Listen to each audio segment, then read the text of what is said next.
Hi all, Ed Duclo here. Happy New Year. Let's take a look at Microsoft Copilot. Now, Copilot exists, it resides right alongside you in your web searches or anything that you're doing electronically. So, therefore, it's a Copilot. Get it? Microsoft Copilot. And Microsoft, keep in mind, is a huge investor in OpenAI. So now they're starting to use a lot of the OpenAI products in theirs. Microsoft Copilot is the free version. Okay, so now we're talking about Microsoft. So we're going to use Microsoft Edge to get into the Microsoft Start. Again, Microsoft Copilot is the free version. They also have Microsoft Copilot for Microsoft 365. It just kind of rolls off the tongue. This is the paid for version. It's a bit pricey. So we're going to look at the start playing with the free version. Plus, I think the free version is very robust. You have access to ChatGPT 4 and DALL-E 3, two of the very best AI tools on the market now. In order to get to Copilot, you're going to go into copilot.microsoft.com, okay? And it's going to bring you to the web page here. Now, what I'm going to suggest is that you use Century Commercial. So you can come here, you can switch to a personal account, but really you want to go ahead and keep it with the Century Commercial account. Why?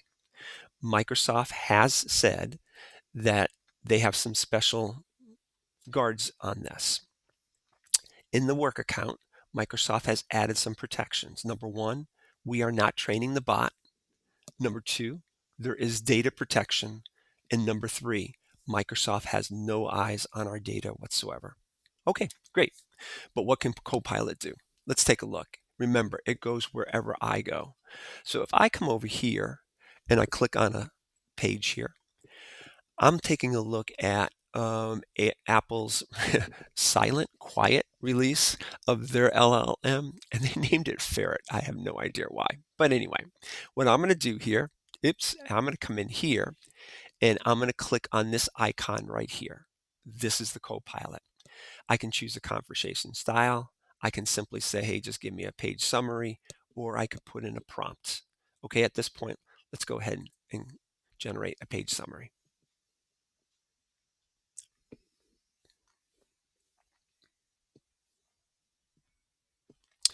Just a quick summary of the article.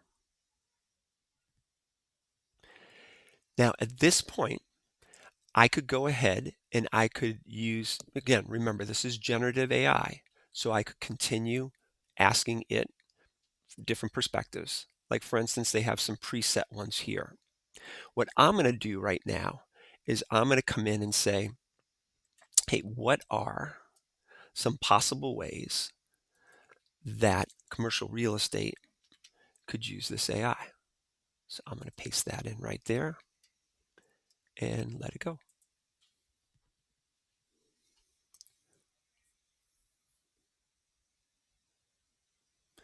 So now what it's doing is it's not just going through this anymore. It's now going through Bing, which is Microsoft's Internet Explorer search, and basically search. And it does document where it got the information. I really like that quite a bit. Here, in your case, you could go ahead and say, hey, are these credible sources? I don't really know them. And what's a better prompt?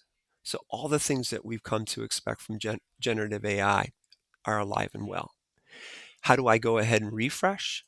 I could get to a whole new one here. And if I wanted to continue on another article or along the web, another web page, we're up and running. If I wanted to get this out of the way, I could just say right there and click the icon again. Okay, that's one thing, web pages. Let's take a look through our 365 world. I'm going to come in here and I'm going to go into my content. Now, this is something that Mark sent out mid-December. So it's a PDF, and I want to go ahead and use Copilot on this. So at this point, I could come in here and say, go ahead and generate a page summary. Now, it's giving me a warning, all those protections I was telling about. It's saying, hey, we're not grabbing your data right there.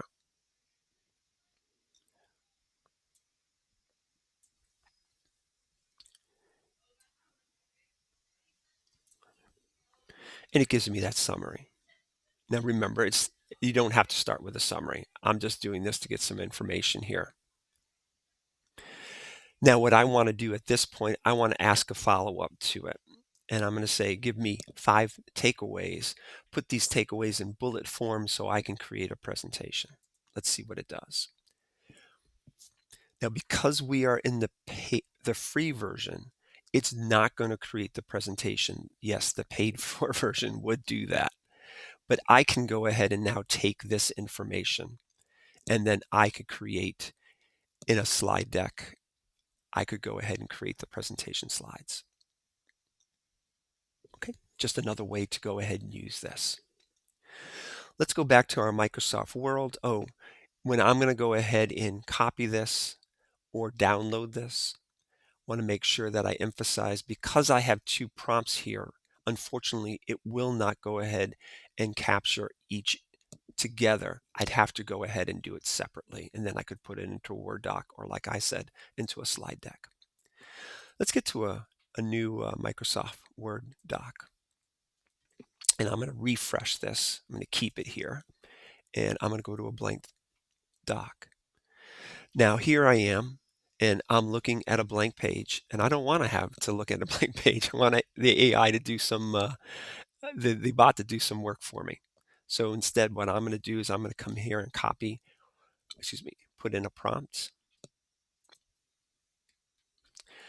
And this is going to say, what are 10 ways that a construction management company can use generative AI?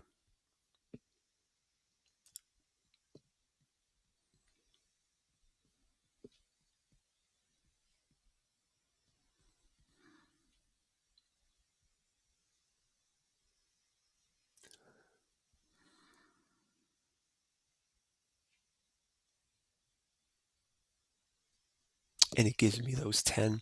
It's interesting. I've done this a couple times, and it's done some different things. And again, it's citing the sources that it came from. And then I could go ahead, I could copy that, and then I could just come over here and I could just paste that in. And it gives me start from something, and then I could tweak it. I could continue to go back and reprompt, etc. Last but not least, another way that you could use it, is go to Outlook. And if I didn't want to go ahead and start from scratch again, I come in, I'm going to copy, I'm going to come to new mail, and I'm just going to come over here, I'm going to refresh it, and I'm going to come in here and I'm going to paste it in.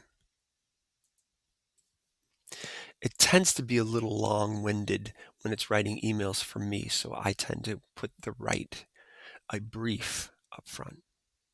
And then, of course, I could go ahead and copy and paste that as well.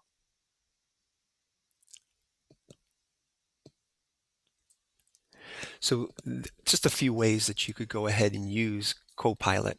At this point, I don't think Copilot will replace ChatGPT for me, but it's a very exciting AI tool. And I'll be interested to hear what you think, and very interested to see how you use it as well. With that said, 2 final notes. Both Android and iPhones have Copilot apps now. I just downloaded mine this past weekend to my Pixel, and my initial reaction was very, very positive. And the last point, Microsoft is adding a Copilot key to its Windows keyboards. This is the biggest update in 30 years. So yes, Copilot's here to stay. I think it's all pretty cool stuff. Let me know if you agree. Also, please let me know how you're using Copilot. Have a fantastic day.